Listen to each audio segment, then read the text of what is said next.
Like, would you let the other comedians know that I'm currently living in my car? I would talk about it on stage because I think it plays into kind of zaniness, And especially if I was doing really good, I would be like, I live in my car. Like, what? Hey, how are you? Welcome back to Drop a Pin. Today we have comedian Casey Rocket on. And I'll be completely honest, Casey, I don't know a lot about you. Great start. That's good. You came highly recommended by Mook. I'm always down to talk to interesting people. And he said you're a very interesting person. No, dude, I'm a fan. He might not be. I'm a fan.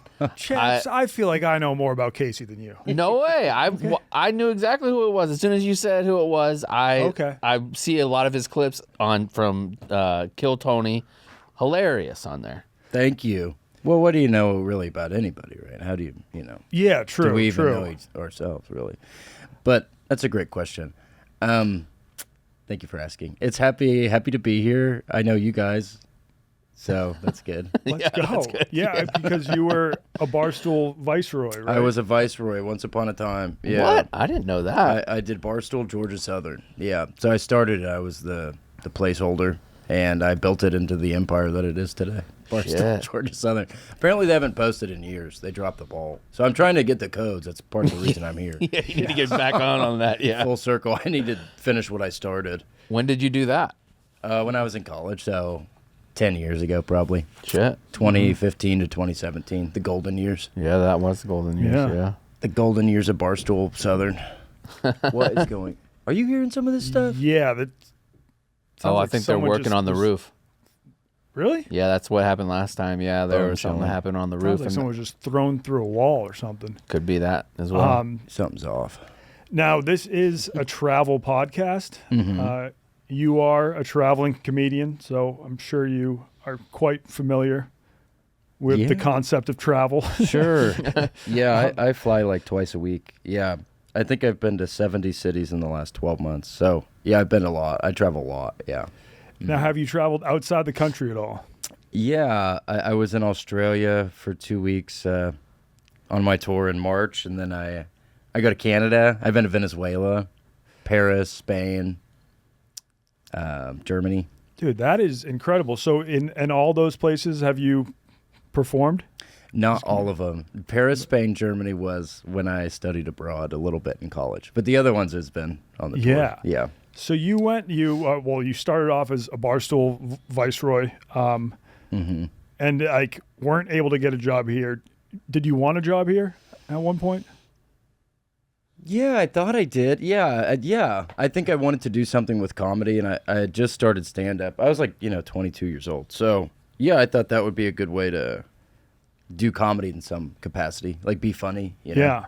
So I did want that at the time, yeah. And that didn't pan out, and so you moved to Austin, and you're one of the first door guys at the Comedy Mothership? Yeah, I was the first class of door guys, like how they do at the Comedy Store in LA. So, yeah, we auditioned, and 100 of us or something, and then they picked 15 of us. So, yeah, I worked there for a year, and then you kind of graduate. And when you can kind of support yourself, being a door guy is kind of a dual thing of you're learning about comedy, and then you're also making enough money to live, right? And then when either happens, either you become popular enough to go on the road, or you make enough money to where you don't have to bag phones and clean tables, right? So you eventually graduate from that. So how many years did it take you to go from being a door guy at a comedy club to flying to Australia to perform comedy and getting paid for it? 2 years maybe. Yeah, so 2 years. That's quite a come up. That's fast, yeah. That is quite a come up. I mean, I was making YouTube vids for 5 years before I found a way to actually make some sort of living off of it. Sure. Well, I've done stand-up for 12 years, so it took me probably 9 years to make a living, I would say. Because you don't make any money unless you're touring. I mean, you can only make money unless you're selling tickets, right?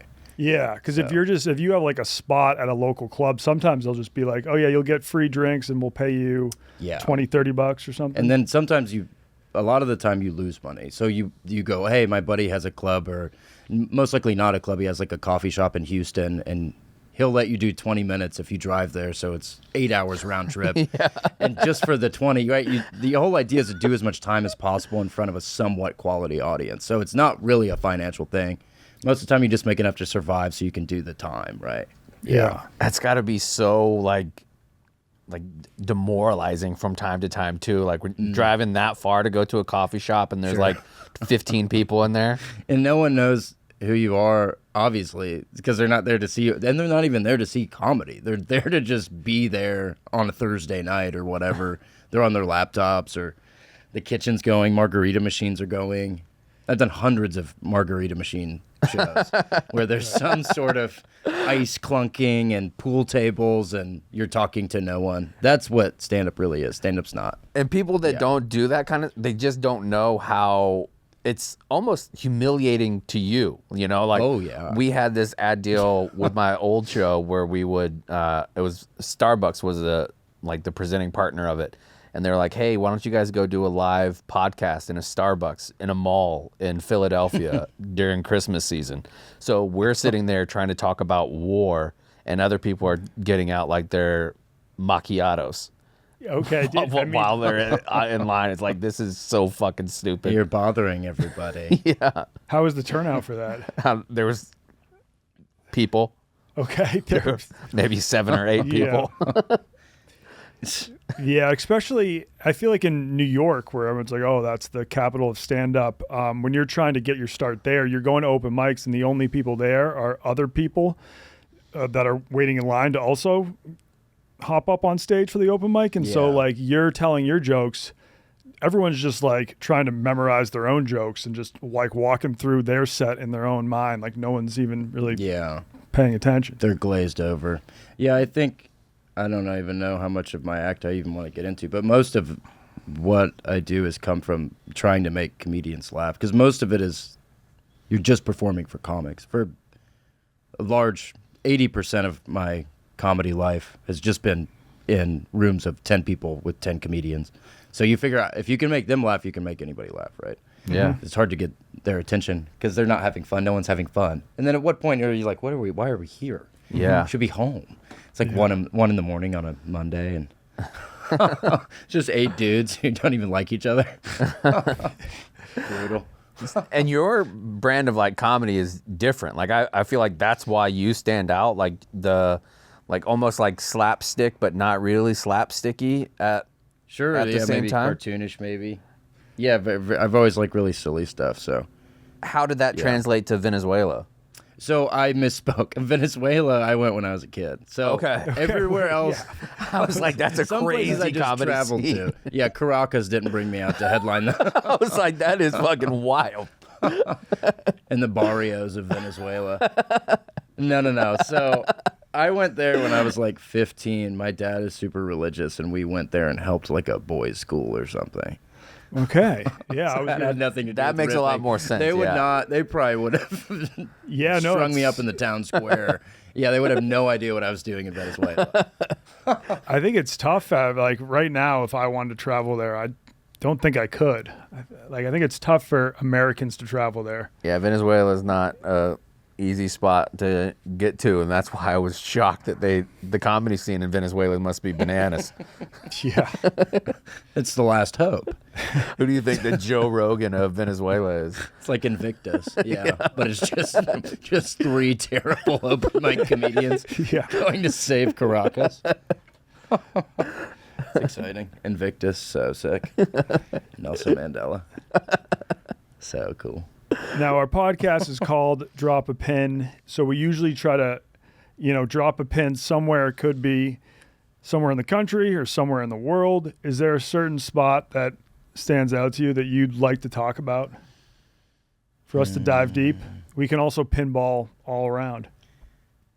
I'd like to talk about Bisbee, Arizona. Okay. All right. I'm into it. I mean, it's the home of Doug Stanhope. Yeah. I know that much. It's a wonderful little town. It's an old mining town, Bisbee. And I went there a couple years ago, right when I started to travel for stand-up, where I was like the headliner, and they have a really small little club out there, and everyone was dressed like pirates. And it is just something that has never left my mind. I think maybe 30 people came to see me all weekend or something, which was a huge victory at the time. But Bisbee's a very interesting city. Do you have pictures of it? Yeah, pull it up. Yeah, It looks really Bisbee, Arizona. Have you ever been there? I have not. It's really cool. Now, I'm sure, like, have you always been a fan of Doug Stanhope? Sure. So I got to meet him out there. He was trying to bark people in for my shows. He kept calling me Corey Rocket. Okay. So Corey Rocket's here, but he's super nice. He's a really nice dude. Yeah, he's like one of my heroes. I didn't even know, like I didn't message him or anything, but he showed up. He live out there. Oh, that's nice. Yeah, does he like have some sort of, is he like, does he own the comedy club in that town or no? I think he's known the owner for a really long time. Okay. I don't know if the club exists anymore, but this was like 3 years ago. I don't know if you're trying to talk about somewhere other than Bisbee, Arizona. No. I'd be happy to talk about Bisbee. It's one of the great cities in America. What's the population? Like, it's not large, right? That looks like 12,000. Just from the picture, I would say 12,000. I'd say 25K. Oh, 25? Whoa. Wait, it's saying 4,900. Oh, wow. Yeah, you guys were I was way off. way yeah. off. I feel like a fucking Wow, that's idiot. really small. Wait, that is, Yeah, that is super Is that small. the elevation? that's like, I'm surprised a town that size has a comedy club. I think probably just because Doug's like Stanhope has brought so much attention to the town. Maybe some guy was like, we should open up a comedy club. Yeah. Well, it's just, to be clear, I don't know. I think it's called Chuckleheads. But it's like a bar with like a stage, which is all a comedy club is really. But it seats maybe 30 people. So it's if you saw it, you'd go, oh, this makes sense. But it's smaller, and everyone's very nice in Bisbee. Yeah. Is it like a very eccentric town? Like, is it a lot of people that are just trying to go off the grid and kind of not be caught up in like the hustle and bustle rat race that a lot of America is? That's what it seems like. It seems like kind of like Sedona, like a lot of alt people, very new age. Yeah, societal's outcasts, but like really nice, eccentric people who drive crazy cars that they built in their yard out of scrap pieces, and they sell little pieces of rocks that they shape to look like American states. You know what I'm saying? Like, like people who make little art projects and then they live off that thing. There's a guy, the only way I have heard of this spot is that there was a dude on TikTok, I think it was last year, who started off with a rock and it was like jagged. And he was like, you know what? I'm going to kick this rock every day until it's smooth like a ball. Oh, that was in Bisbee? Yeah. And so the Classic. dude, and now it's I saw got an update yesterday. The rock is totally smooth. He kicked it smooth. A round of applause for Let's that guy. fucking go. Yeah. It's a thankless job. Yeah. It took him 184 days to make it smooth. So sick to think about. But I like small towns. Like whatever catches, like traveling, you know, a lot of American cities look relatively the same. Like Indianapolis might as well be any other major city. Yeah, I would especially say in the Midwest, they look a lot. Indianapolis, it's just, I would say it's the most average city in America. That I've been to. It is so, you could close your eyes, it could be anywhere in the country. It's so boring. Yeah, like it's a perfectly comfortable place to live. Yeah. I'd say it's large enough. It's got a lot of sports teams. And the sports teams fit, like the Colts fit Indianapolis because they're boring as shit. Yeah. The Pacers never have like a superstar. It's just guys that you never heard of and they get the job done. Mm-hmm. Yeah. Somebody called in. I do a podcast with William Montgomery, and we do call in sometimes, and he was showing us his apartment. I got a glimpse out the window. I went, "You live in Indianapolis?" He goes, "What?" It's just something about the parking structure.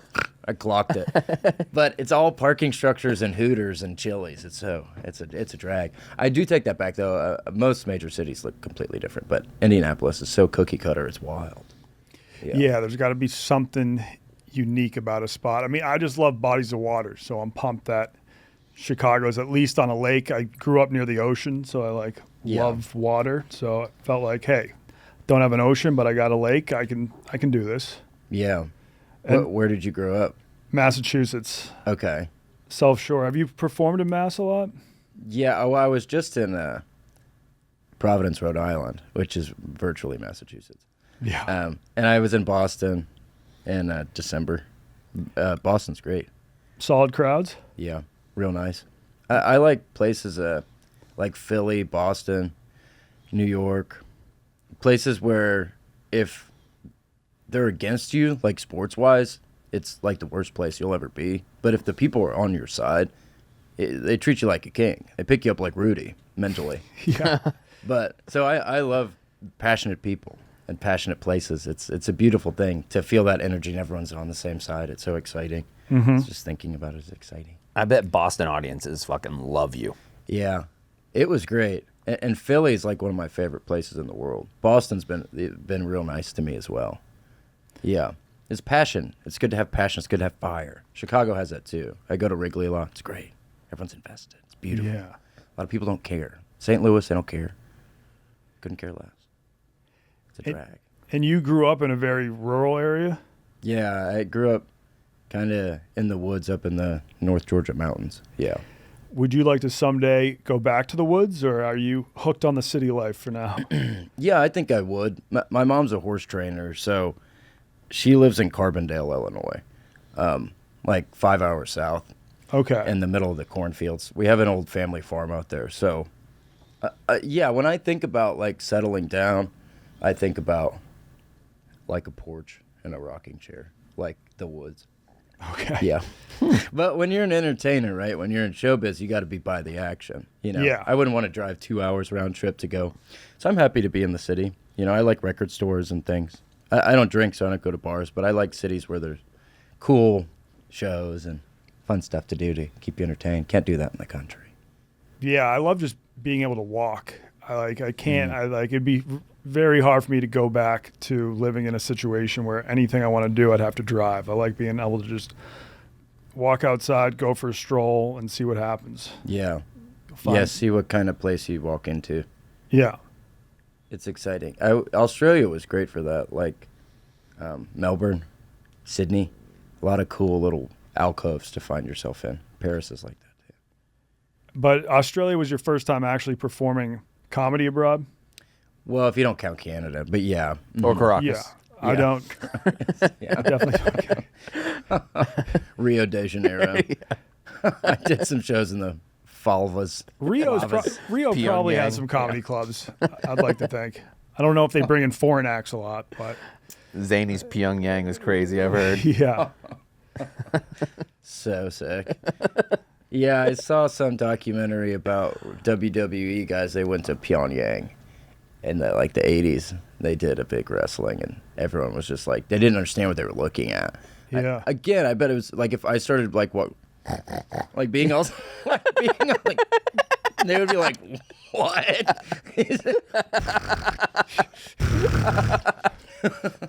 So cool. What do you think of all places on earth that you got thrown up on a stage that people would just be like, what the fuck is this? I would have to be, in my head, I think it would be like an Asian country. Like, Yeah. I feel like they wouldn't be, like, obviously there's a degree of pageantry, like, in the culture, like, historically with showmanship and things like that. But I guess what I'm bringing to the table might seem jarring. Casey Rocket does Nepal. Yeah.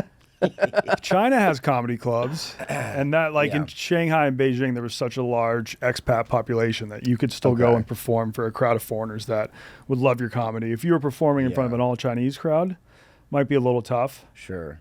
I tried doing that with Francis Ellis when he came to visit me in China. I used to live out there, and I would just translate his jokes into Chinese because it was an all-Chinese crowd. That's funny. But I know barely any Chinese, so he would tell like a 3-minute joke, and then I would turn to the crowd and be like, Tada mama hen pong, his mom is very fat, and they would fucking crack up. They thought that was the funniest thing ever.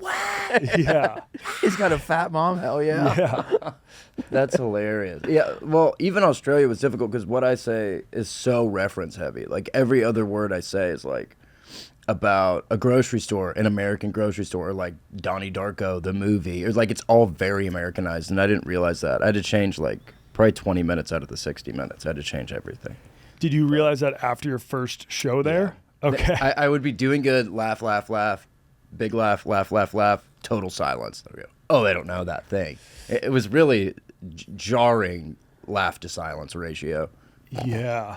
I mean, I feel like Donnie Darko, the movie, might be popular enough for them to know in Australia. They knew a little bit of the Darko, but, I mean, that's a 5 second. Like, that's a bad example. Some other American thing. Like maybe they didn't know any athletes, like baseball players. They don't watch baseball there. So Not familiar when Chuck Knobloch had the yips. Yeah, yeah. No, they weren't a fan of like Mookie Betts references. You know, like kind of B-side baseball references. Pete Rose, nothing. Silence. Tragic. Yeah. But then overall, did you grow to love Australian crowds? I did. Comedy is so different there. It's like silly's the rule, not the exception. So in America, silly, especially on like the showcase level where comics are doing 10, you can be kind of ostracized, like, because it is so not what people do. So if there's 4 comics doing normal, like, what do you do for work? And then it's one being like, I'm a little pig. Like, why are you doing that? Please stop doing that. But in Australia, it's all, I'm a little pig. And everybody's like, yeah. Because they love silly. Like, they're much looser. And I feel like England's the same way. Like, they're just much freer with their forms of expression. Like, silly is totally okay there. In fact, it's encouraged. So I really, really liked it. I wanted to stay longer. I had to go back, though, to America. But next year, I might go for like a month. Did you have some time to explore, or was it kind of just like show, I'm heading out? No, I made sure, like, I was traveling really intensely last year, so I made sure there was some time in Australia to go do some stuff. So I think I was there for 10 days, and I had a day off between each city, so I go do some stuff. Yeah. Gambling, have a slap at the pokies. Mm-hmm. What were like the biggest cultural differences in Australia? Because like I've always wanted to go there. I was thinking of going abroad to Australia, but then I was like, you know what? It's just going to feel like America, but they have slightly different accents. Yeah. And the weather's a bit better. Mm. Were there some like things you noticed? Sure, yeah. I've heard that from people too. I found it very different. It was like an uncanny valley. Like, they have Kit Kats, but every single flavor is different than America. They have Doritos, every single flavor is different than America. All the drinks are different.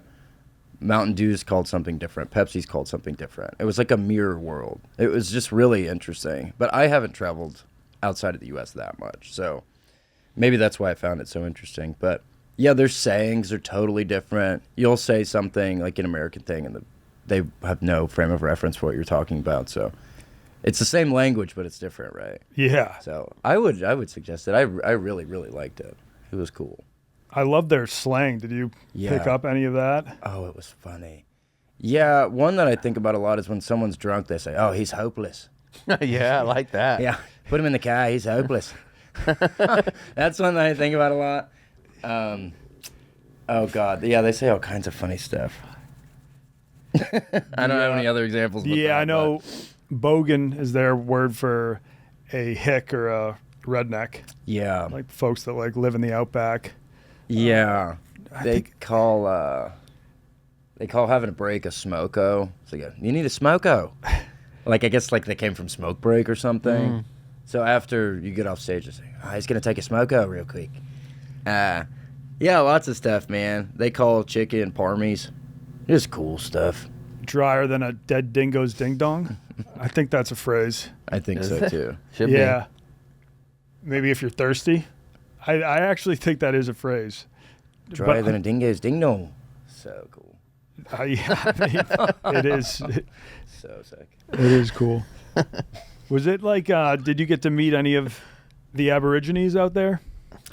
I didn't. Yeah, I mean, I met a couple comics who are Aboriginal, but not like traditional. You know. You were going to the Outback. Yeah. They doing a show out there. Yep. They do an acknowledgement. I think it's called an acknowledgement of land or something. Oh, yes. You know what I'm talking about? Yes. Yeah. They do it before every live show. So I was in the Melbourne Comedy Fest, and they would go, okay, get ready for David Peters, but first, an acknowledgement of land. And then they give this big pre-recorded speech about how they stole the land from the Aboriginals, and it's always been the Aboriginals' land, and it always will be. And then they go, like, we're really sorry. And then everyone says, like, we're sorry. And then they start the show. Do you think that's a bigger vibe killer before a show, or the national anthem? I feel like the national anthem is a huge vibe kill. It can get people pumped up, though. But we don't do it for stand-up shows. We don't do the national anthem before stand-up. Not yet. All right, guys, Casey Rocket's coming up. But first, the Pledge of Allegiance. Yeah. You should. That is actually a good bit. But they did for every single show. It didn't matter if there was 10 people or 500 people. It was all they would do the acknowledgement, which is progressive. Yeah. You should try that out your next set. All right, guys, we're doing the pledge. Haven't done the pledge in a while. It's been far too long. You think you remember it? Yeah. I pledge of allegiance to the flag of the United States of America and to the republic for which we stand, under God, indivisible by all. Fucking butchered it. Yeah. It's embarrassing. It's close, yeah. Butchered. Do they do the acknowledgement in Canada too? I think they might. Yeah, I feel like I heard that. I've heard that too. There's been places I've gone to in America where they've done that. Oh, Like really? at like a service or something. Like Okay. I've done San Antonio where they were talking about this is the indigenous land of these people and these people. That's interesting. I think it's pretty cool, but also I don't think it needs to be done like 10 times a day. Like talking to the Aboriginal people, they were like, it's not helping anything. Yeah. throw a plaque up. Yeah, just put a plaque up there. It's still on my mountain. Give it back then. Yeah. Just So sad about it. acknowledging Give it that we back. stole it. Yeah. But we're gonna keep it. But we are acknowledging that in fact we did steal it. It's crazy. And it wasn't you. It was your family from 150 years ago. Yes, it's like not even like who are we apologizing to? Right. I do agree with the sentiment. No, yeah, That's the true. sentiment Yeah. totally makes sense. Yep. Did you get to try any Vegemite while you were out there? I didn't try Vegemite. I had a lot of parmies. Like it's a pub food. It's like a chicken Parmesan sandwich with a piece of ham and cheese, and everyone has parmies all the time. It's one of the main food groups. Dude, that Parmy. sounds like the most unhealthiest thing I've ever heard. It's covered in Chicken marinara. parm plus ham. Honestly, it sounds delicious. It's good. It's good food. You have a good one. It's delicious. Sounds like heartburn. Just totally shocked you that you're like, oh, this would be disgusting, but it's actually delicious? I have a really limited palate, so I'm the wrong person to ask. Like, I'll go to like a famous food city and I'll just get like potbelly sandwich, you know. So I don't really shit. see. I'm not like a foodie like that. So I didn't eat anywhere like super nice. So I'm kind of ashamed of myself. I think I am a foodie, but Yeah. they say that's almost like a soft slur these days. So Sure. I try not to like announce that everywhere I go. But that's one of my favorite things about traveling. Like even within the U.S., I'm like, if I'm in a different state, I got to try their regional food or whatever. Yeah. I'll do that too. Like I'll get, you know, if I go to Cincinnati, I'll get that chili. That chili The skyline spaghetti. chili. Yeah. Skyline chili. Or if I'm by the coast, I'll get seafood, you know. I try to do a little fun stuff. Still haven't tried the chili, the skyline chili. If you're looking for some diarrhea, looks this is the disgusting. best place to stop. Yeah. I have a Yeah. stomach of steel and it gave me some trouble Yeah. downstairs. It's like chocolate. Like it tastes like Mediterranean food, like Arabic food. They put weird spices in it, like nutmeg. And Yeah. it's different than regular chili. I think it does have chocolate in it too. Yeah. Like dark chocolate. Yeah. Shout out Indonesia, the home of nutmeg. True. Good point. That's where it comes from. you know, you can eat a bunch of nutmeg and you get super high from it. I used to do it when I was a teenager. I actually have heard that. Now, I have never talked to someone who's actually tried it. I don't know anyone else who's done it either. It's really hard. It's not a, what do you call it? It's not water soluble. So it would be like trying to eat a bunch of cinnamon. So that's why the cinnamon challenge was a thing, because you can't swallow it. It doesn't absorb. So nutmeg is from a nut, I think. But so you could pour a bunch of nutmeg in water. You could shake it the fuck up. It wouldn't matter. It would stay at the top. So I would pour a bunch in my mouth because you need to eat quite a lot to get the hallucinogenic effects. And so you'd have to do probably 6 or 7 full, huge spoonfuls. So I would pour a bunch in my mouth, pour a bunch of water, and just like try to squirt it. A couple times it would get stuck, and then you have to rattle your throat. I'm just in the bathroom at school. He's back on the nut again. Oh, he's on the meg. He's hopeless. He's megged up. hopeless. The He's on megalodon. Megalodon. But if you can get it down, which I was able to, I'm a fighter. I'm a warrior. But Yeah. I'm a born fighter. But It lasts like 24 hours. It's basically like eating a weed edible plus like maybe a Percocet for like 24 full hours. And you'll do something and it'll kick it back in and you're toast. From nutmeg? From nutmeg. It's really, really similar to eating a really strong weed edible. Damn, but it has pretty crazy hallucinogenic value. It's like eating some mushrooms too. Everything is very melty. Dude, I want to get nutted. I mean, I'm sure we have some high schoolers listening to this podcast that are going to get nutted like in a couple hours. You have to eat so much of it. I like the feeling so much. I try to get my friends to do it. None of them could do it. So it's just hard to physically get it into your body. Can you? Yeah. What about if you just put a shit ton of it on like peanut butter? You'd have to put so much because you have to eat like 8 grams of it. So like a bunch of nutmeg. Yeah. Full ounce of. So you couldn't smoke it. You couldn't snort it. You would have to eat a bunch of it. Yeah. I'm willing to try. Yeah. If you can get it down, it's pretty wild. I'm 42 years old eating nutmeg to get high. And you were saying you no longer drink. Are you completely sober? Or yeah. Okay. Mm-hmm. Yeah, I've been sober for several years. I was sober from 21 to 25, and then I got back to it during the pandemic. I went back on the bottle and the drugs and stuff. I have a terrible drug problem. But I've been sober for years, so yeah. I'm in the program and stuff. I do all that fun stuff. So. Congrats. Yeah. Oh, it's fine. Yeah. I can't, you can have only... be careful what you get good at, right? I can be a comedian and I can do these things and have success and be an artist, or I can drink and use drugs, and I've never been able to mix the two. So I'm happy to pick one, Yeah. So when you first started doing stand-up comedy, were you like, all right, I'm not going to be walking up on stage sober, I gotta... Yeah. Yeah. Mm-hmm. When I first started, I just particularly back then I had a really bad drinking problem, and I would get the shakes. I'd get DTs real bad. So I would have to drink a bunch before I would go up there. And then if I did do good, I wouldn't remember it. But most of the time it would be like so embarrassing, like terribly bad. So after like a year of that, I stopped drinking. And then during the pandemic, there was no comedy. So I was happy to go back to it for a while. But Yeah. Behind closed doors, it was wonderful. Just watch Martin Scorsese movies and get drunk in the woods. So cool. Being sober in comedy's got to be fucking rough too. Sure.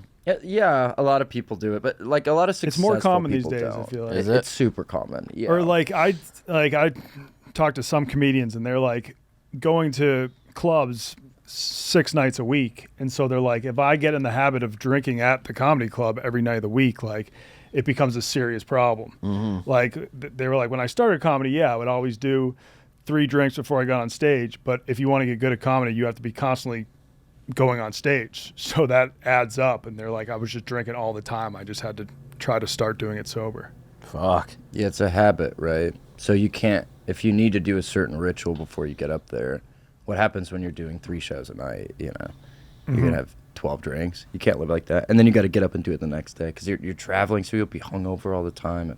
And most people I know don't drink. Yeah. Let's go. Yeah, I think we had Sam Talent on this podcast, and I think he recently went off the booze. Yeah. Yeah, he was one of the exceptions. He used to party and stuff. Yeah. But yeah, I think he's got it back. He's one of my great mentors. He's a good friend of mine. He's great. Hilarious. Have you read his book? Yeah. Uh-huh. Yeah, that reminds me of your Bisbee, Arizona experience a little bit. Yeah, a lot of like road dog hell gigs. Sam's the last of a dying breed where he would purposefully, even though he doesn't have to, would go to like Missoula, Montana or Rock Springs, Wyoming, do these hell gigs. Yeah. Yeah. Although like it's like I'm proud of him because now he can be like, oh, I want to do a gig in Slovenia or Scandinavia, Japan. So like now I feel like he takes a gig on like where would be the most fun place to travel to. Yeah. Yeah. He's a really interesting character. There's so much that can be learned from that kind of dying breed. I used to do tribble runs when I was younger, which is these runs of terrible smaller cities in America where you would headline. I don't know if they do them anymore, but a lot of older comics would do it too. So it makes you a lot better. If you can perform for people who don't want to hear it in random places, then you can do it kind of anywhere. And would those places all be kind of close to each other? So you would just rent a car and go so far away. They would set them up so far away. So you would be in like, oh God, Grand Junction, Colorado, and then the next day you're supposed to be in Taos, New Mexico. So it would be like crazy distances. They would have you drive like every day they were terribly planned. And then getting off of driving that far and being like, well, now I got to do comedy when you're in a terrible mood because you've been driving through nothing. Is at least like 5 hours a day. Actually, when COVID hit, I was supposed to do like 14 cities opening for this guy doing one of those runs. And we had gotten through 4, and then I thought it was my big break. I was like, oh my God, Rock Springs, Wyoming. I mean, they're gonna Well, love hey, me. 14 shows in a row? It's good. Yeah. It's good for business. Repetition. Yeah. Yeah, going first makes you, but, just being a comic, it's your whole life, right? So if you can get good at going first, then you can get good at going second, and then you'll get good at going last. So.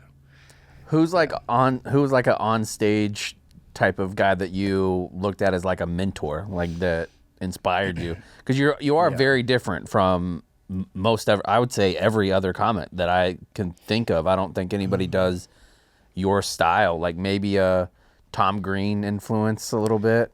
Oh, I don't know, but I'd never seen him do stand-up, like, until recently, but he doesn't do it like that anymore. Like, Sam was huge for me, and a guy named Brody Stevens out of L.A. Like, those were the big two for me. Brody passed away a while ago, right? Like I never got to meet him, so he died when I was younger, but I would listen to his album, and he would bomb so confidently, and it was so funny to me that he wasn't getting laughs, because, like, not in a sadistic way, like, look at this guy not getting laughs. The jokes were so funny, and the fact that no one liked it, I thought was like the best thing ever. To be so confident, and it made it so much more funny. Like, if they were doing well, I don't think I would have liked it as much. But so I got a lot of inspiration from the idea of like unbridled confidence when no one is enjoying it. So if you can do your thing, whatever that thing is, when everyone doesn't want it to be happening, when they do want it to happen, it's like you're in such a rhythm, right? You're in a pocket and you're rolling. So Brody was huge for me. And then I opened for Sam years ago, and I threw out all my jokes after I saw him, and I started completely over. And he changed my life. He's so good up there. He's so funny. Because he kind of showed me you can talk about what you want to talk about, and you can get them on board if you do it with enough gusto, right? He would own the stage really well. When he came on the Yak, he was on the Yak for a little while, and I did see comments being like, dude, it's like he's hosting the Yak. Because he's so confident and like bringing people in and out of conversations, and he's just like such a natural with it. Yeah. You know, Brody worked here. He was a Barstool guy for a while. Really? When Dallas Braden had a baseball show that was based out of Oakland, Brody was his co-host. That's so cool. Yeah, he's like my great white whale. I love hearing stories about him. He's like my Steve Martin. And then also Steve Martin's my Steve Martin. But but when people talk about Brody, and he's not even that famous, right? I'm like, oh, what was he? You know, he was so cool to me. That's so interesting. Because he was a big baseball guy. Yeah. Yep. That's cool. Mm-hmm. But yeah, and a lot of comics like who I came up with, we would inspire each other a lot to like push each other to do weirder and weirder things. And so people y'all wouldn't know also inspired me, yeah. Which part of the country did you say you came up in? Georgia. So the first 3 years I was in Georgia, and then I really kind of found my footing when I was in Boise, Idaho. I was out there for 3 years before I went to Austin. I've heard that Boise, Idaho is on the come up. Yeah. It's a nice little city. It's beautiful, surrounded by those foothills there. Yeah. Mm-hmm. Yeah. Is it the next Austin? No. No, I don't think so.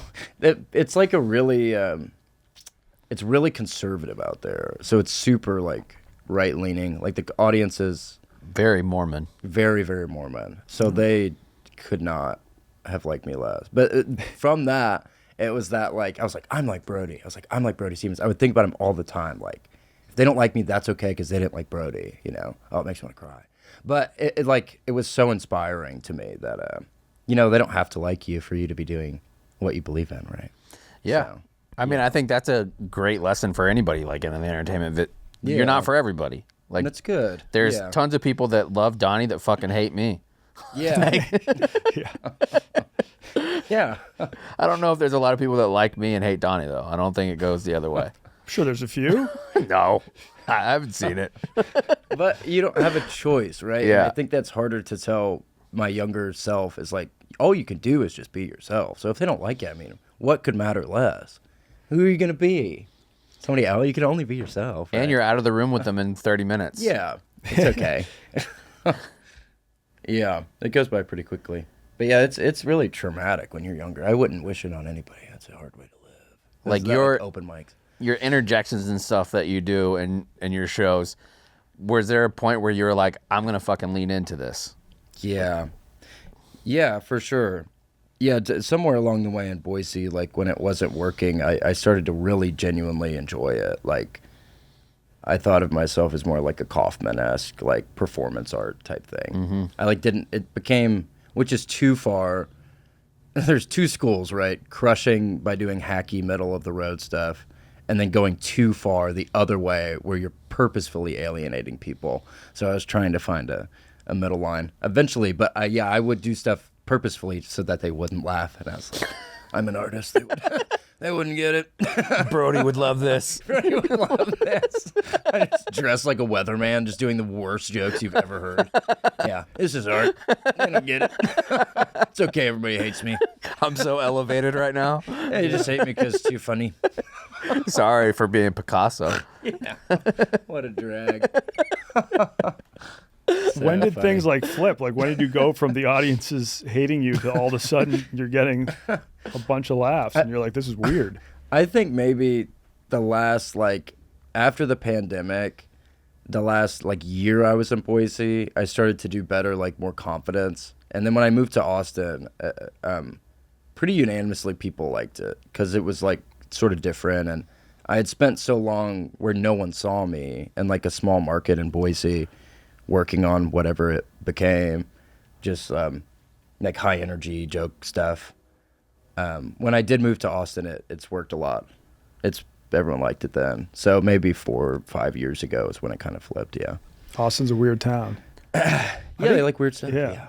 I think that's the move, though, to just practice in a smaller market and just get all of your reps in, and then you move to a larger city, and they're like, whoa, who is this guy? I think so, too, because it's hard. That first impression is so important. And if you start comedy in New York, it's going to take you so long to get that vision out of people's heads of you being a bad open mic comic, right? It's so much better to get that out of the way where no one is watching you. Yeah. That's what I tell a lot of younger comics. Just stay. You don't need to be in Austin. You don't need to be in LA. When you have 30 minutes, move somewhere and you'll move up the ladder really quickly. Yeah. Now that you're touring, are there certain cities or parts of the country that you like look forward to performing in all the time? And then are there certain areas that you dread? Like, oh God, I got to go back here.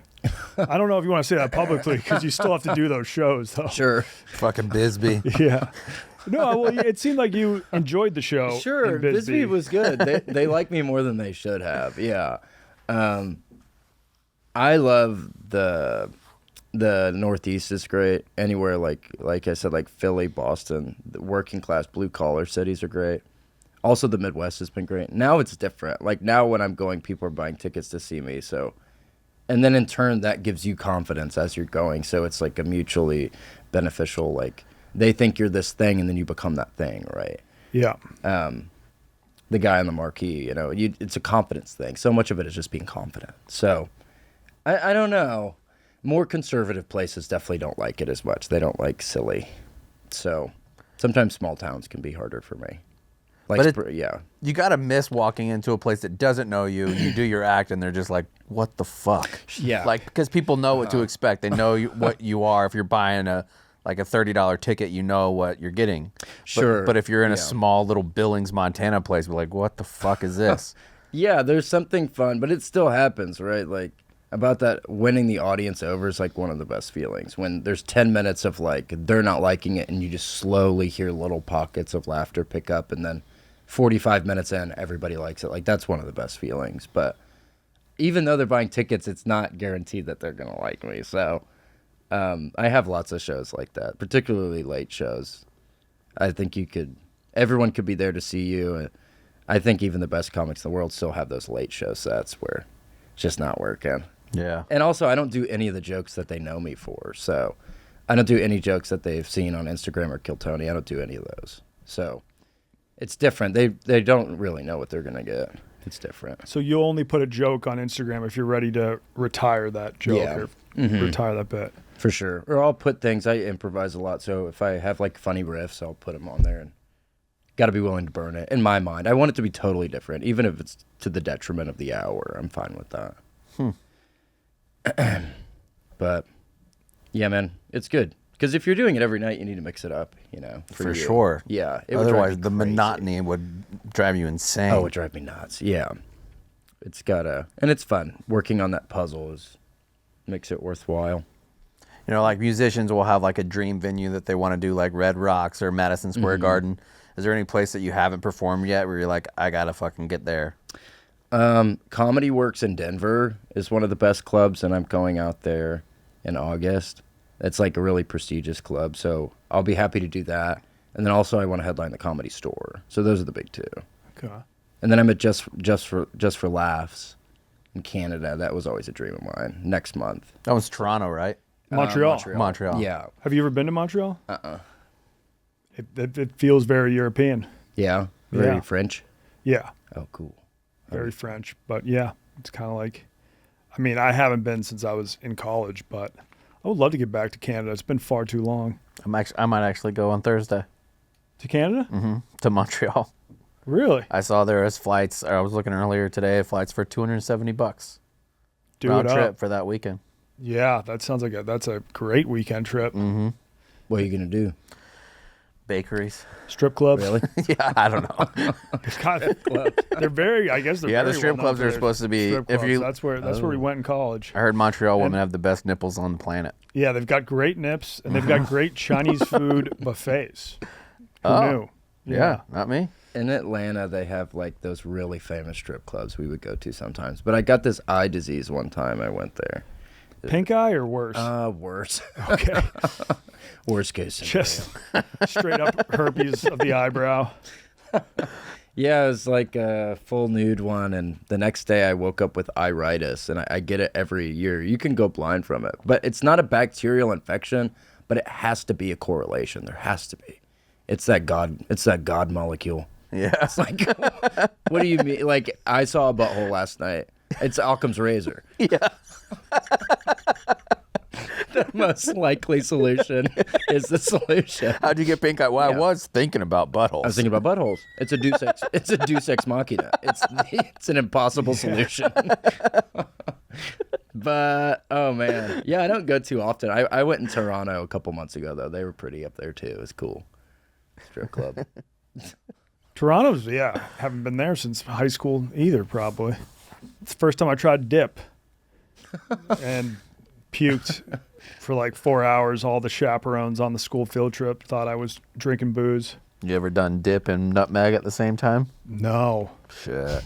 It's a good time. Yeah, I've tried salvia before. I'm sure you went through a salvia phase. Did you like it? I hated it. It scared the daylights out of me. Yeah, I mean, I can't believe that shit was just legal. You could buy it over the counter. Well, they used to sell spice. When I was a teenager, everyone used to do I've K2. never tried that. Oh, it was a visceral nightmare. And we all got super hooked on K2 for like 6 months. And they would ban the chemicals. And then the next week it'd be a new batch that were way stronger and way scarier. And so every couple of weeks it would be a new influx with different names, Grape Ape, 7H, all these crazy names, Cloud 9. And it would just make you higher and higher and higher. And it was a horrible chapter of my life when I was like 14. And they would market that stuff as like fake weed or artificial weed, but it felt nothing like weed. The Department of Defense had to ban it. Yeah, nothing like it. It was more in line with like salvia or like DMT. It was really intense. And that was legal, but weed was not. At that time. They would sell it at gas stations and people would smoke it and like jump out of balconies and shit. Like they would there was a NFL player. I forget who it was, but it was like on draft night, and he got arrested because he got caught running through the streets naked because he was doing spice. Yes, Jay Cutler. Was it? Yeah, no. Kristen Calaveras chasing him like what crying. the fuck? You told me you were done with spice. Ndamukong Suh. Sue on Spice would be something. Like, get your face stomped through. They'd call the Department of Defense if they heard Ndamukong Suh. They'd airstrike him. It's 300 pounds of mass. The same exact bomb they use in Iran. Yeah, bunker buster. He's flying down the streets of Detroit right now. Take him out. You're cleared hot. So cool. Sue might be the biggest nightmare on Spice that there would be. Aaron Donald, because he plays with knives too, so he might have knives and Aaron Donald muscles. That would be rough. It's a close second, yeah. Shaq would be up there. Yeah, dude. Spicy Shaq. You think Also, you're taking down Spice. Different type of athlete. way. Nate Robinson would be difficult to deal with on Hard to Spice. catch. Yeah. Squirmy. Aaron Hernandez also smoked K2. Oh, that Yep. checks out. Makes sense. You just start blasting. Yeah, I don't know if you're like a rich and famous athlete, why you resort to doing spice. God. Or murder in Aaron Hernandez's Yeah, case. yeah. If it was up to me, I think I would just simply play professional football. Yeah, but see, he was too deep in the streets of Bristol, Connecticut. He was, yeah. He couldn't leave the life. Yeah. I think a lot. We were all on probation all the time, so it doesn't show up on drug tests. So that's why a lot of people Oh, would do that it. explains a lot. Is it's That's probably exactly why Aaron Hernandez was doing spice. yeah, makes Yeah. sense. It does. Yeah, Do you have a home base now, or are you kind of just popping from Airbnb to Airbnb? yeah. I'm just right now. I'm kind of in the wind. Like I feel I have a lot of really great friends in Austin, but I've just been kind of bopping around more. So yeah, I'm just doing Airbnbs here in Chicago, and then I think I'm gonna do LA for a couple months next week. Yeah. And when you first moved to Austin, were you living in your car for a bit? Mm-hmm. Yeah, I lived in my car for like 6 or 7 months. Yeah. Shit. How do you look back fondly on those days, or are you like, God damn it, that was hell? I think Who wouldn't love living in a car? I think living in a honestly, yeah, car pretty for sick. 3 nights, I think would be like a fun adventure. You'd be That's like, camping. This is, yeah, That's like, not living. This is cool. I You went think camping. it's probably after like a month. Like I know people who have done it for a short amount of time. I think, Tiffany yeah, Haddish. it's like, yeah, I think I could like stay mentally stable living in a car for maybe like a month, and then I would start to go insane. yeah, it's fun. There's just no downtime, right? There's no couch to be like, oh man, that was a long day, and you take something off your mind. Like it would just be your phone. So, and then also the showering was awful. You'd have to do it at Planet Fitness. So, Yeah. Austin is so hot, and I had a black car, so every morning I would get woke up. God, it was in Austin. And you can't just leave the AC on. Like No, like, it would fuck your all whole the shit time. up. So I would turn it on every couple hours, blast it full, turn it off, fall back asleep, and then I would get. I would wake up from the sun because it would be like 150 degrees in there. It was it's brutal. Every morning I would just get woken up by like a heat. I'm looking up Austin weather in the morning right now. I Yeah, bet. that's Yeah, so tough. If you're gonna live in a car, you got to be in like San Diego. the low Yeah. tomorrow there is going to be 84. So you wake up, it's already in the 80s, sweating your ass off, dude. Yeah, it was. There's tough. so much better places to be homeless than Austin, Texas. If you're homeless and listening, move to San Francisco. Yeah, but I was chasing it. I was chasing the muse. You got to go someplace better. But did that probably felt like? Did you have a moment when you were in that car? You're like, in 3 years, I'm gonna look back on this moment and I'm gonna be like, fuck yeah, I made it. Sure, Staying like, in Airbnbs.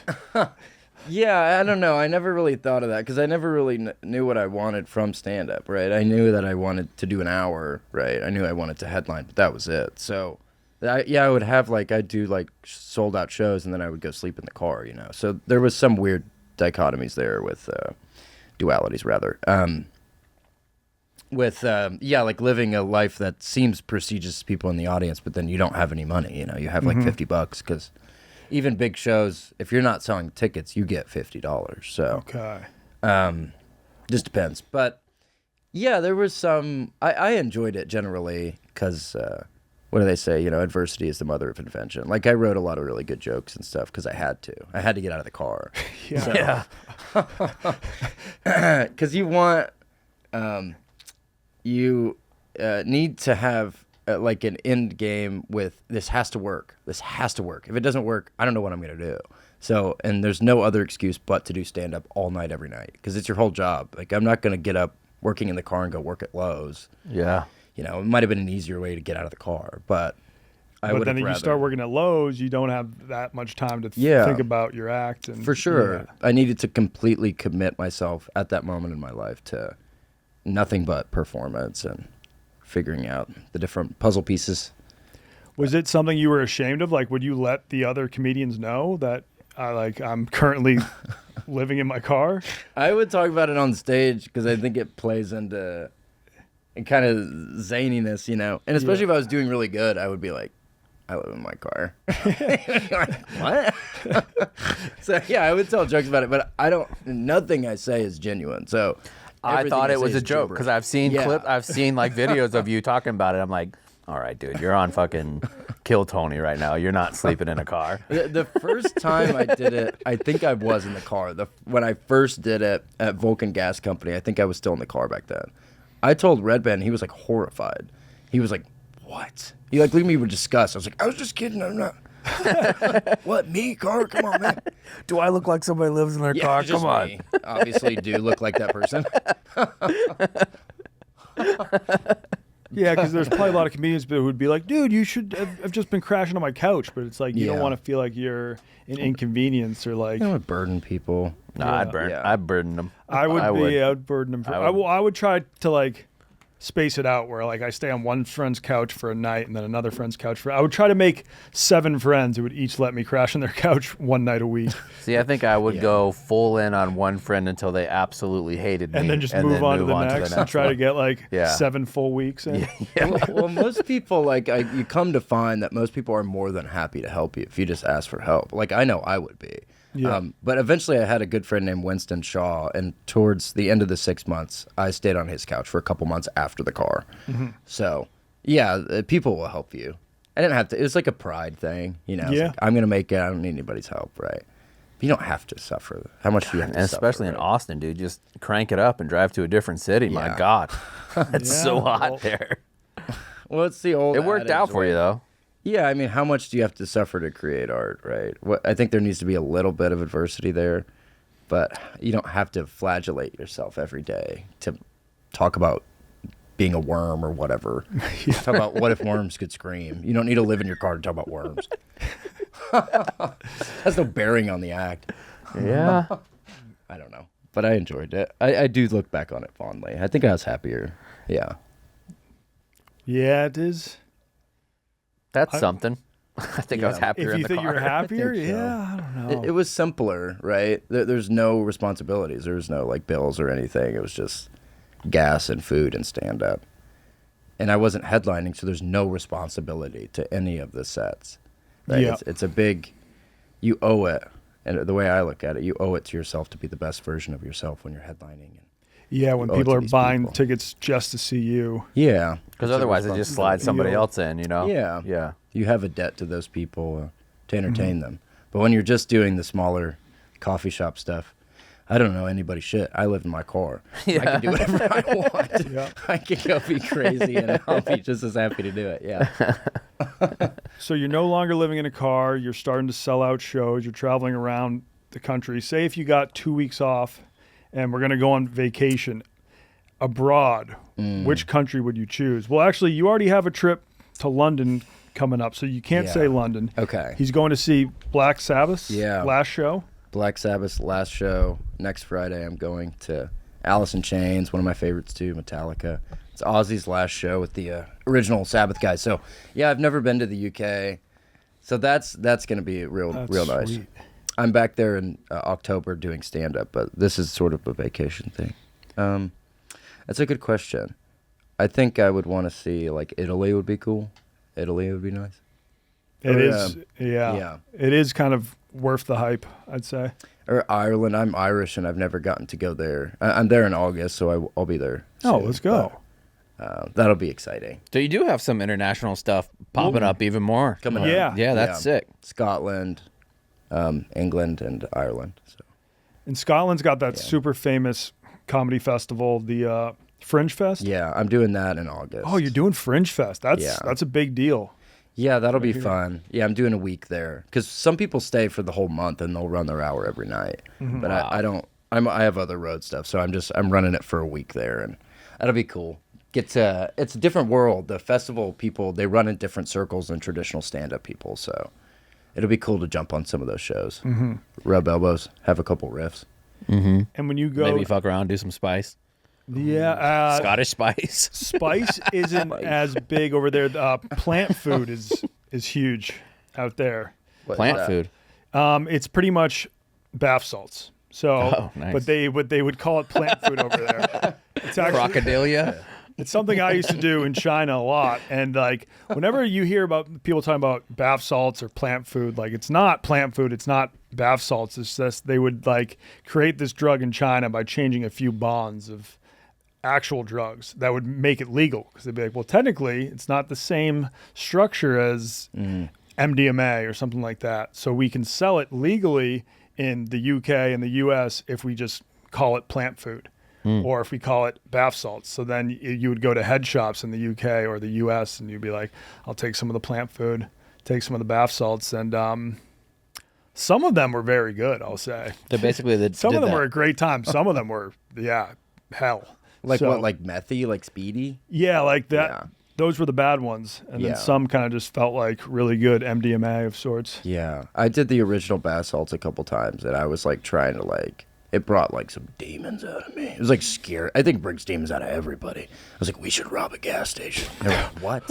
Yeah, I was like, for sure, that's crazy. I guess you guys like, as you want to. I don't know. It's like the night's young. Yeah. Okay. I've never got that urge yet. Yeah, Thank God. I'm saying. It brought some weird stealing thing out of me. Yeah. I mean, stealing is the best, though. Sure. Yeah. And I'm trying to get to bigger heists. I'm trying to put a team together. Nobody would humor. There would be nothing better than putting a team together. Are you only performing in London, or are you performing in a few other places too? Yeah. So when I'm in Fringe, I'm just in Edinburgh, and then I'm back in October, and I'm in London, Dublin, and Manchester. what's the Scotland one? Oh, Glasgow. Glasgow. Yeah. Glasgow. A few. My friend told me about Scotland that Edinburgh is the classy hot chick who won't let you fuck, and Glasgow is the chubby chick that will suck your dick off. Fuck yeah, Glasgow. I'm happy with that. Yeah, it'll be cool to see. I'm like blushing thinking about these hot cities. like Glasgow would really do that. Yo, yeah. What a little whore. Yep. But I'm stoked, and I am Irish, right? So it'll be cool to have some sort of kinship with like whatever evolutionary response to like this is the homeland or something. It'd be cool. Yeah, no, Irish people are friendly as all hell. I think you'll have a great time out there. Yeah, no doubt. Yeah. That's what they were like in Australia too. Everyone was just so over the top nice. It was just so great. You have fans like in America. Your fans of you are nice, but like people in stores are, obviously moody. Everyone was so nice in Australia. Everywhere, it's great. Well, take some time to explore Scotland and Ireland when you're out there. Yeah, I'm planning on it. Maybe go to Cork. Mm-hmm. Yeah, we did an episode on Ireland with the Rugby Sevens football captain came on here. Oh, cool. And he did like this list of what you should do if you're there for a week. And even Irish people were like, that motherfucker crushed it. Oh, cool. So like his... Cork was on his list. Yeah. He had a bunch of different spots on there. Is that where your family comes from, or? Yeah, they come from like a little town outside of Dublin. I can't remember which one it is, but yeah, a little bit of my mom's side is Czech. Other than that, I'm almost 100% Irish. So yeah. Galway. Yeah. Galway's sick. Oh, check it out. Yeah, I'm excited. Yeah, it'll be good. Yeah, I'd say my favorite American cities are Baltimore is really cool. That they got a great. Have you been to Baltimore? Mm-hmm. Never. It's nice. Yeah. That little where the docks used to be is real gentrified with these really cool nautical themed restaurants. Mm-hmm. These shanty places. And it's all old antebellum haunted hotels, and oh, it's so cool. I violently threw up into a urinal at one of those nautical themed restaurants. I was about to say nautical themed like restaurants, bars, probably my favorite places on earth. Yeah, I mean, I didn't have much of a choice. I was at the game, Red Sox-Orioles game, when Manny Ramirez hit his 500th home run. Oh, shit. So me and the boys went out and got absolutely wasted. And I threw up into this urinal. You know how it's like scooped around like they're in the back? I threw up in one side and it came around the river bend. And like my own puke hit me in the face on the side from sliding around a urinal. It's a good time. Damn. That's badass. But I also fingered a girl in the parking lot that night, so that was pretty sweet. Oh, nothing better. Yeah. You deserve it. Yeah. Thank you. Yeah. Utah has some really cool parts of it too. Utah is beautiful. It's like being on Mars. Those red rocks are so interesting. Denver. I love Chicago too, so I'm happy to be here. Yeah, Chicago's Some great. cool parts. Well, Casey, thanks for coming on, man. Happy to be here. Thank you, guys. Where you're actually, I was going to say where your next show is. I have no idea when this vid is actually going to drop, so Up to you. might be. Well, definitely. That didn't make sense. Sorry. No, well, yes, it is. It is up to us. We're trying to get a little bit of a backlog going. Whatever you think is best. Yeah. Wherever you think I should perform. We call Casey up like, I'm in London. Well, sorry, dude. You're actually going to be back in Boise. Fuck. Well, I think we've got some Irish people listening to the show, some Scots listening to the show for sure. So check them out at the Fringe Fest. Yeah, Fringe Fest. I'm in the UK. I'm all over America. I have like 35 more cities to go to this year. So CaseyRocket.com and come see the hours. I'm very proud of it. So happy to be here. So cool. Yeah. When can I come see the hour next? I am in Kentucky. And I'm in Kentucky in July, and I am also in wonderful Raleigh, North Carolina. I'll have something in Chicago in July. So All I'll right. let you know. I'll be around. Sweet. Yeah. Thanks, Casey. Yeah, thanks, y'all. Today's episode of Drop a Pin is brought to you by our friends at Blue Chew. Guys, you know we like to enter the room dick first, and Blue Chew isn't just a tablet. It's a cheat code for that crotch of yours. We're talking stronger, harder, longer lasting. That's exactly right. You know what we like in a good solid dick down sesh, Donnie. Like someone gave your downstairs a pep talk and a gym membership. Blue Chew is the original brand offering chewable tablets for better sex. Guys, this isn't just about performance. This is about legacy, or more aptly, your third legacy. Give our group chat something to talk about. You know, when you lay it down, they're talking about how it gets up. This isn't a supplement. It's an erection, a resurrection. Nothing makes you more of a legend than a little Blue Chew. Discover your options at bluechew.com, and we've got a special deal for our listeners. As always, get your first month of Blue Chew free. Just use the promo code DROP, D-R-O-P, at checkout and pay $5 for shipping. That's it. Join Blue Chew's mission to upgrade humanity one thrust at a time. Head to bluechew.com for details and safety info. And big thanks to Blue Chew for sponsoring this podcast and getting my dick harder than a diamond.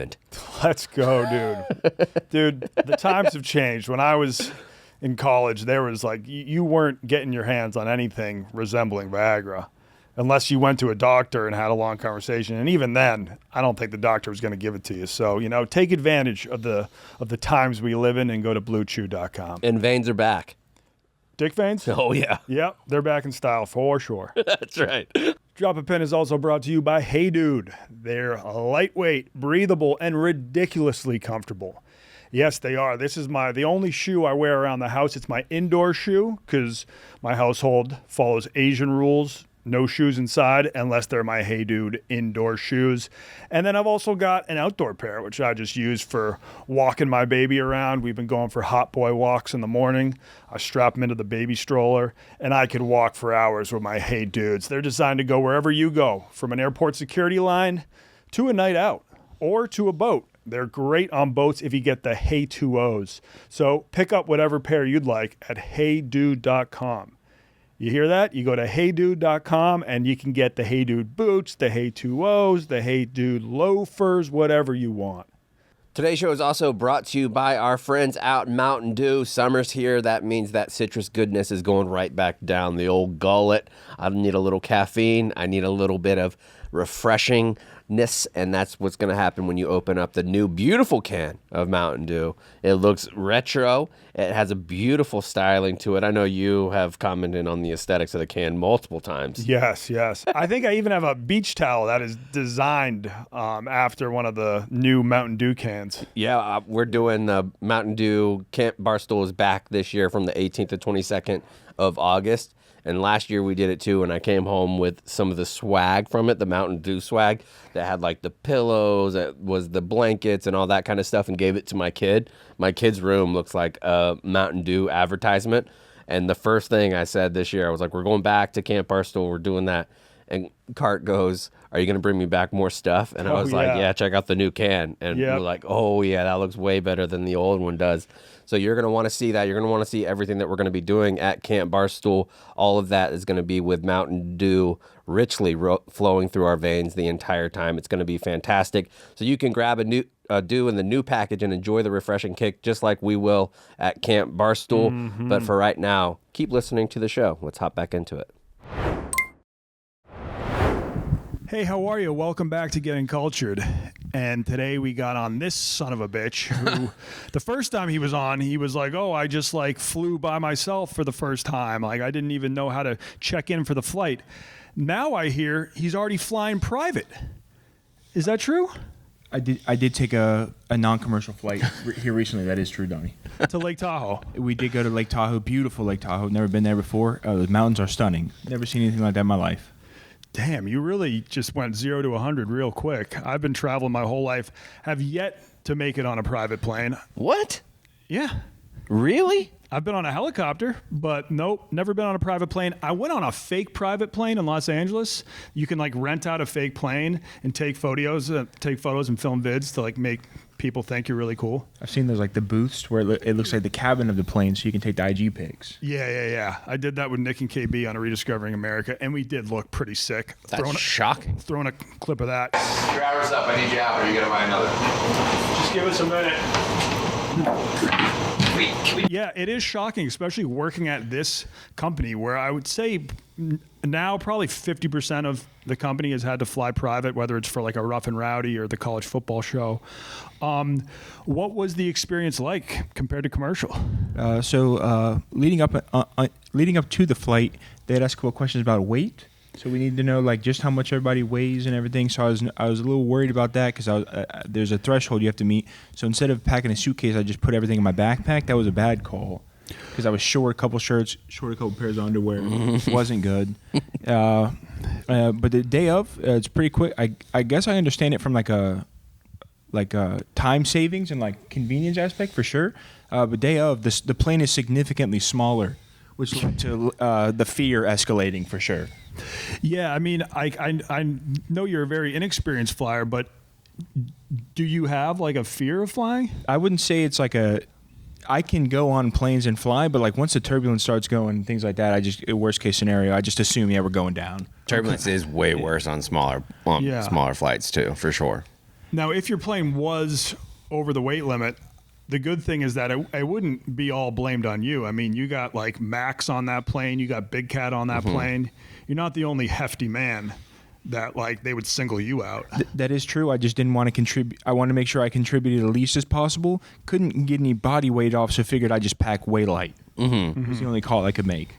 Now, do you think the other people... I don't know if the underwear made a big difference. It was a backpack job on me. Yeah, it was. You learn that. You do. You take these experiences. Yeah. Next bag, we'll have more pairs. Yeah, you'll be ready to go. For sure. 5 pairs for 5 days, baby. We might even go 8 pairs 5 days. Oh, shit. Just in case there's an accident. Yeah, fuck around, have a little bit of a dribble going on. Yeah, we've all been there.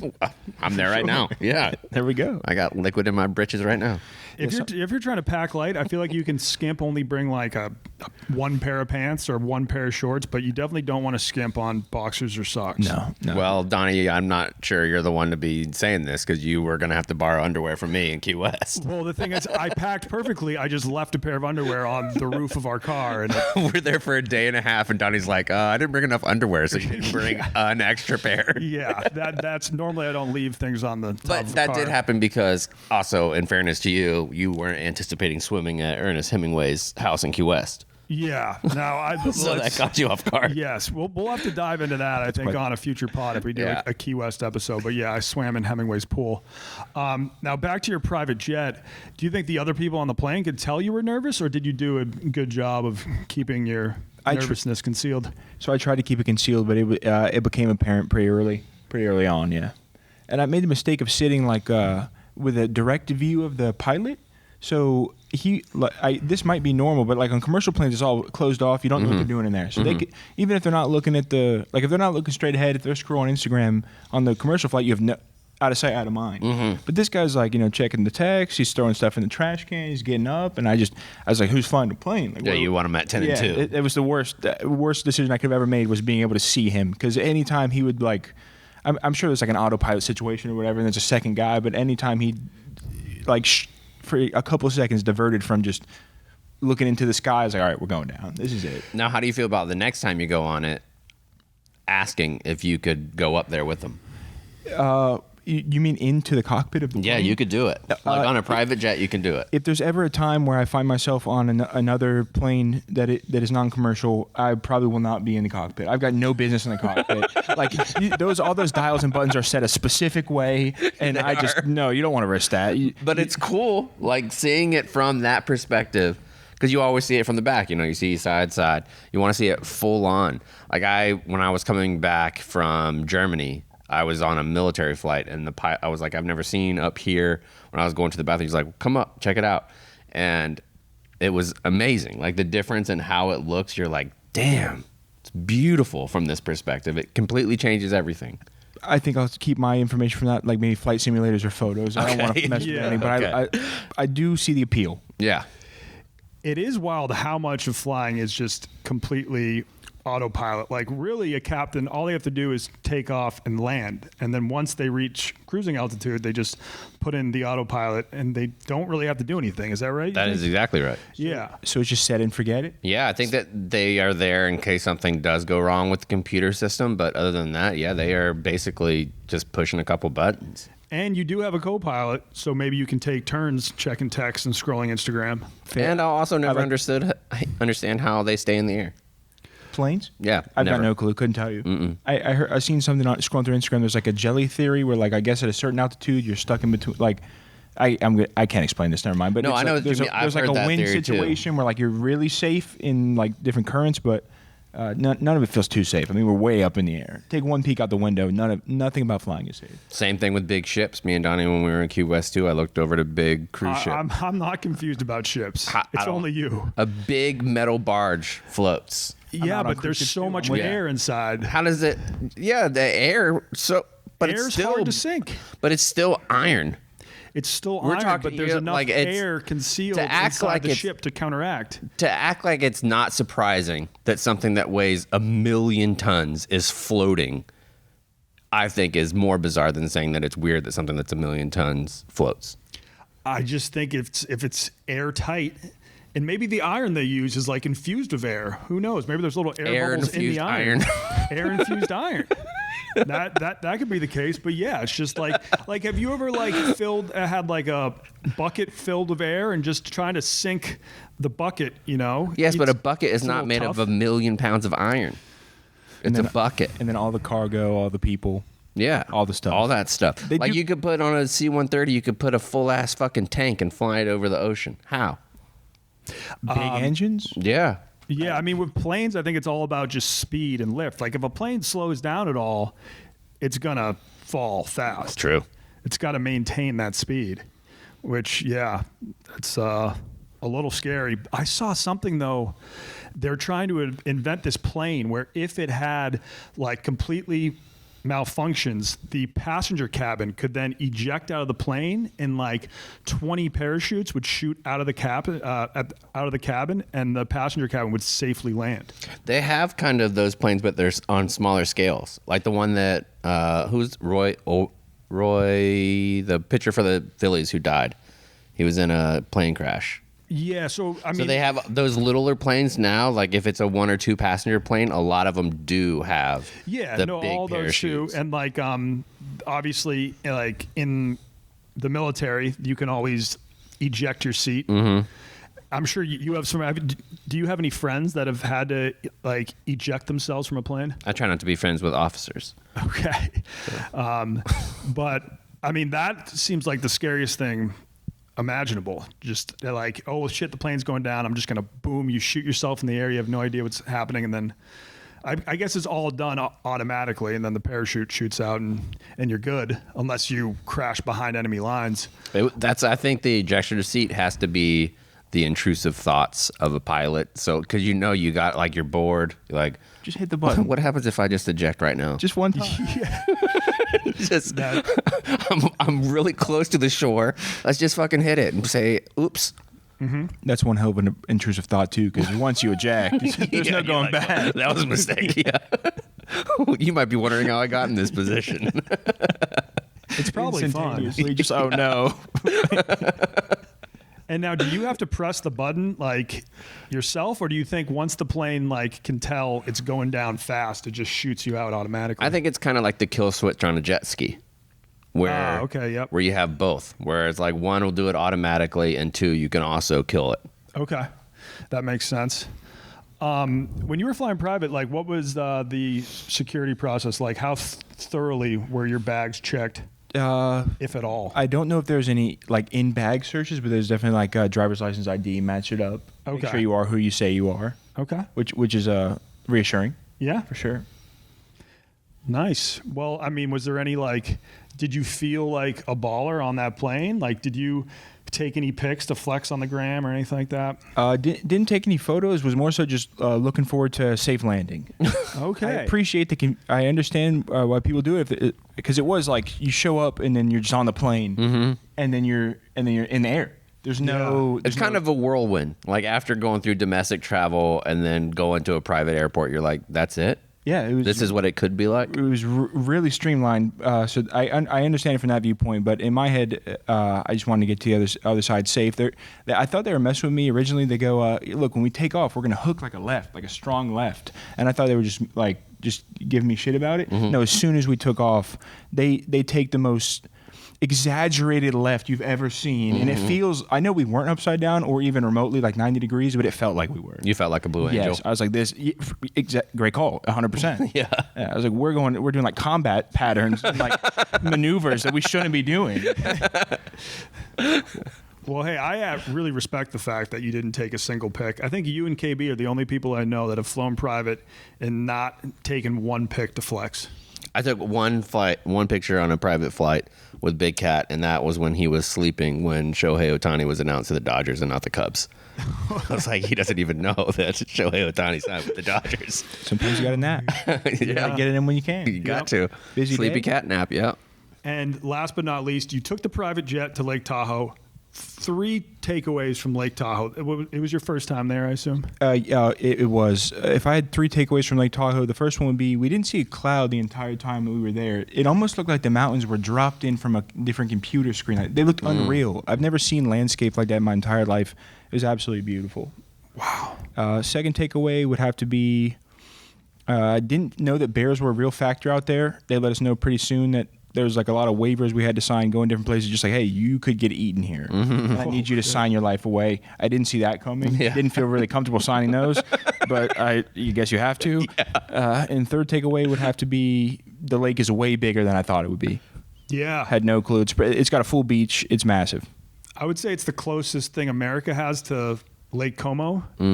Just in like, it's a hot spot for the rich and famous, stuff like that, and like there's just beautiful homes all around it, right? I'm sure you saw some mansions. I think that's accurate. I did see some houses that were like, well, there's too much square footage. You don't need all that space. You can't use all of that. Yeah. I was driving from Reno to Las Vegas, and I was like, oh, I'm not too far from Lake Tahoe. So I made a pit stop, ran down to the lake, jumped in, took like a 5-minute swim, got back in the car and kept driving because Nice. I had to see it with my own eyes, and I would agree with you. It looks almost fake. It's unreal. I've never seen anything like that in my entire life. Did you swim in it? I did not swim in the lake. It looked very enticing, though. Do you know how to swim? I do know how to swim. Okay. I would consider myself a moderate swimmer. All right. Yeah. I mean, you're a Florida boy, so I would hope you could swim. I can swim moderately well. How do you feel about alligators? I'm out on alligators. Everyone else should be too. You ever see the death roll? They just get you, spin you around. No. I love alligators. Really? Oh yeah. I mean, alligators, they take their prey and they stash them underneath, come back to them and pick on them. Oh, what's your what does it for you with alligators? I just think they look badass, and it's like legit the purest form of a dinosaur that we have.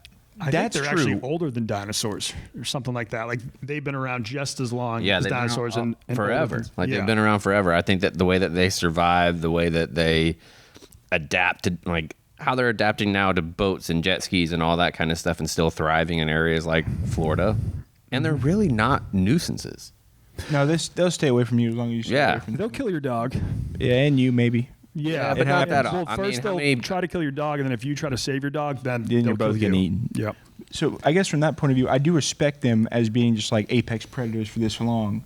Yeah, they're like the opposite of a manatee, which are just like they're trying hard to survive, and humans are doing everything they can to protect them, and like they're still having trouble. But with alligators, we don't got to worry about them. They're gonna thrive regardless. They just don't mess with people that much. I don't know. It just depends where you're at. Yeah, I mean, I grew up in Middleburg. Do you know where that is?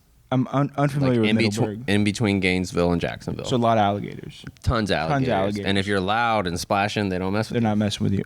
I'm out. I don't do a lot of lake swimming in Florida just because I know that they're like flesh-eating amoebas. They're staying to the perimeter. They won't really mess with you. But the one thought is if they do, which is if they do, you're fucked. Yeah, absolutely. But same thing in the Gulf or in the ocean. If something wants to mess with you there, you're cooked. Also, a beach guy, not too much of an ocean guy for that exact reason. I think, what is it? You like the beach? Just hanging out on the sand? The yeah, it's a great day. Oh, I wouldn't have thought that. Yeah, you like the beach? Hell no. Really? No. Like I don't. I like being in the water on the sand. No. Fair. I just don't like sand. That's why I'm a lake guy. I'd much rather be on the grass underneath some trees than sitting out just baking. You just go bucket hat. I'm ginger too, though. Bucket hat or umbrella, stay out the sun. Yeah, I do wear a sun shirt a lot. Rash I wear guard? long sleeve. Yeah, I wear long sleeve, but the nipples get going in those sometimes, so you got to be careful for long days. But yeah.